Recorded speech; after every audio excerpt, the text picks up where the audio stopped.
let's clear that up. I'm from Kool Herc block. Oh, wow. I'm directly from his block. I'm from Sedgwick. Okay. Kool Herc, you hit it on. He came here at 12 years old. When he came here at 12 years old, he had no clue. He didn't even want to be a DJ. He wasn't even thinking about being a DJ.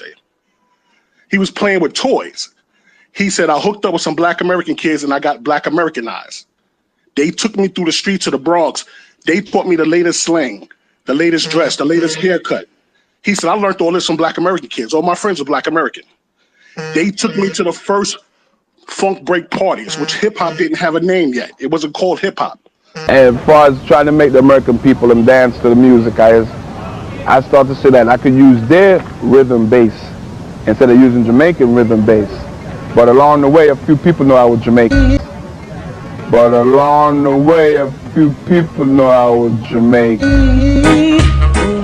It all came from the American R&B music, you know, because we're always being influenced by the impressions, all them soul R&B groups. Love your sister, love your brothers. We would listen to a Dionne Warwick song and try to sing it exactly as Dionne did it.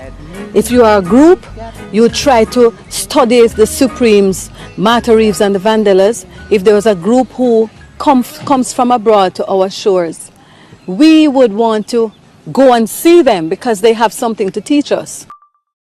But before that, Grandmaster Flowers was the best. Then you had another DJ called John Brown. That's where Herc learned how to learn the hip hop from. He was going to a club called the Plaza Tunnel. All the gang members, the graffiti writers, they all used to go there. Everybody was breakdancing to James Brown and Jimmy Castor, Aretha Franklin. Yes. They was blending those breaks already. Herc tells you himself, he said, I'm watching everybody break and I want to be down with this. I want to learn this. He wanted to learn how to do the DJ work. Phase 2 will tell you this because Phase 2 taught Herc how to graffiti. Herc was a graffiti writer first. He took Herc around to the different clubs, the Plaza Tunnel, the Puzzle, the Psychedelic Shack, the Factory West. Once he caught that bug about wanting to be a DJ and do the hip hop and the breaking, he became a DJ. You had Smokey and the Smokatrons. That was the DJ before Herc. He had all the B-boys, all the breakers at his parties first. Herc was one of the first DJs in the Bronx to borrow a technique from Manhattan's downtown discotheques. The use of 2 turntables.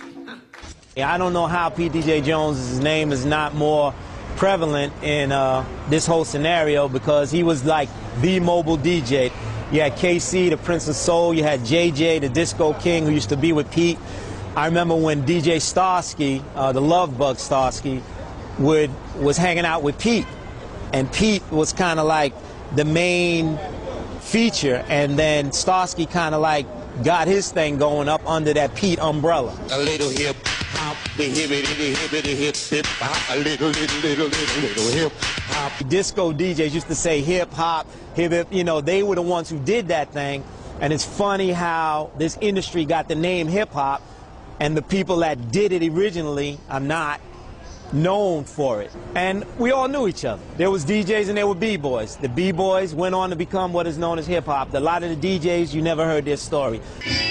When I first started DJing, I was given a party after the Graham Morgan, the first Graham Morgan game at Yankee Stadium.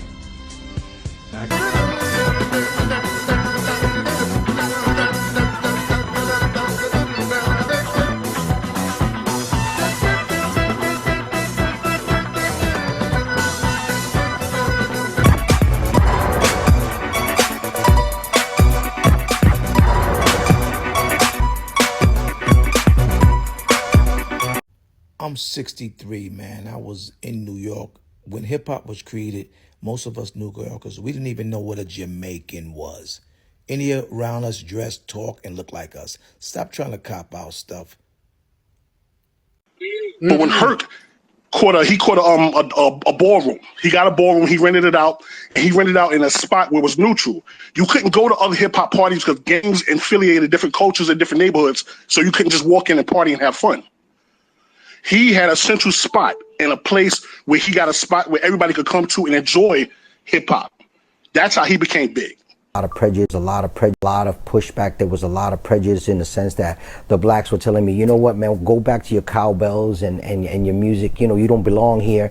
And then the Hispanics were telling me, what the hell are you doing, man? What are you doing playing that Jungle Bunny music? Why is it so easy for everyone to attack the culture of Black Americans? The thing is, we share our culture with everybody. We're too damn nice. Too damn nice. That's been the problem, because whenever we do something, we say, okay, we chop it up to just global Africanness. For a long time, we were sharing hip hop with the Caribbeans because they were like, well, Caribbeans help do it. And we're like, not really, but we'll share. We're all black. We had that type of thing. And that was a mistake, because what happens is a lot of these people who didn't create anything, we give them something, then they take it for granted and then say, hey, you know what? I did it and y'all didn't do shit, and y'all ain't got no culture and we do. And we're saying, hey, we ain't playing that game no more. So there you have it. You have DJ Kool Herc himself saying that he got his inspiration from Black American music. And he said it multiple times. He's credited Black Americans multiple times, but I don't know. I guess y'all are choosing to ignore the quote-unquote king of hip-hop. If he's the king of hip-hop, why are y'all ignoring him when he's telling you where he got his inspiration from?